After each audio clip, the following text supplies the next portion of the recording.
संसद में आपके तेवर को लोग बहुत देखते हैं। बिलासपुर में कौन सा तेवर दिखाने पड़ते हैं? देखिए, कोई तेवर नहीं। आज संविधान दिवस है और यहाँ के जो हमारे साथी लोग हैं अम्बेडकर युवा मंच के, कई महीनों पहले इन्होंने संपर्क किया था और बेहद खुशी है कि मैं यहाँ आज आया हूँ।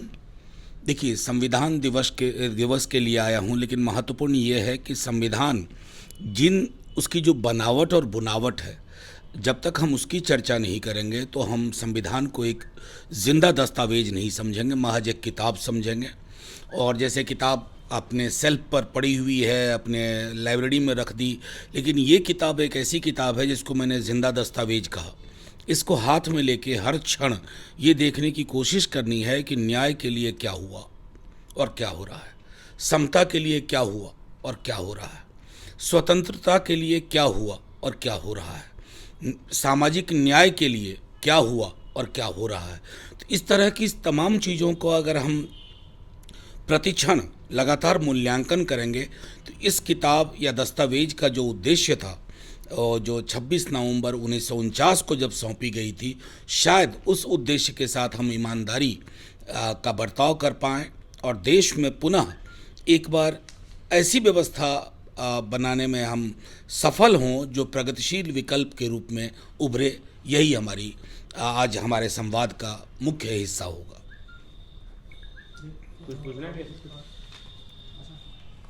मतलब संविधान को लेकर अभी देश में बहुत राजनीतिक दल वो 3 तलाक वाला या फिर वो संविधान में कुछ मतलब खासकर अनुसूचित जाति, जनजाति और ओबीसी वर्ग के आरक्षण के लिए जो वो है। देखिए, सबसे पहले तो ये जो मैं लगातार देखता हूँ कि एक बड़े वर्ग में आरक्षण या इस तरह के विषयों के लिए भ्रांतियाँ चलती रहती हैं।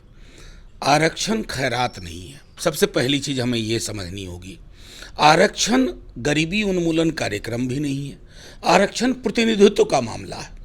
कई लोग कहते हैं इतने वर्ष तक आरक्षण रहा, क्या अब क्यों रहना चाहिए। मैं उनसे ये पूछूं कि सबसे बड़ी संस्था से लेकर के सबसे छोटी संस्था में प्रतिनिधित्व क्या है आज भी। देखिए, अपने समाज का ताना बाना जो है ना, बड़ा संश्लिष्ट है। यहाँ कोई ऊंचे टीले पर बैठा हुआ है, कोई गहरी खाई में पड़ा हुआ है।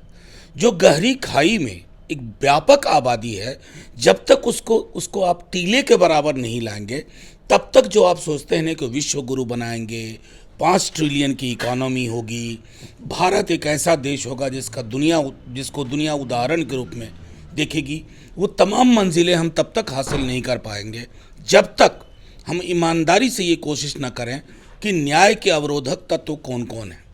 क्या वजह है कि कुछ लोगों को, कुछ वर्गों को, कुछ जातियों को आज भी न्याय की प्रतीक्षा करनी पड़ रही है। ये ऐसा महत्वपूर्ण सवाल है जिसको मैं समझता हूं कि जातिगत चश्मे से नहीं देखना चाहिए, संविधान के चश्मे से देखना चाहिए। देखिए, गठबंधन, हाँ, जो सरकार गिराने और बनाने के लिए जो गठबंधन होता है, देखिए, क्या वो संविधान के दायरे में? सरकार बनाने की तो बात मैं जानता हूँ। बीजेपी ने पॉलिटिकल साइंस के किताबों में एक नया चैप्टर जोड़ दिया है और वो चैप्टर है, जीतो तो सरकार बनाओ, हारो तो ज़रूर बनाओ। तो ये जो जीतने के बाद बनाना, ये तो हम जानते थे।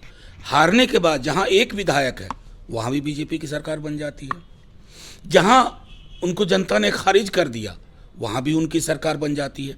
तो ये लोकतंत्र के लिए, संसदीय लोकतंत्र के लिए अच्छे संकेत नहीं है। आज आपको लगता होगा समर्थ के नहीं दोष घुसाई, बहुत समर्थ हैं आप, पैसों से धनी हैं, सारी संस्थाओं पर आपका कब्जा है। कोई आपका विरोध करे तो उसके यहाँ ईडी, सीबीआई, आईटी पहुंच जाती है।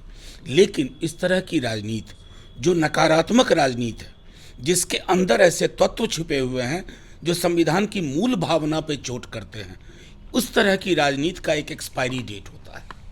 उस राजनीति का एक्सपायरी डेट बहुत जल्द आ रहा है।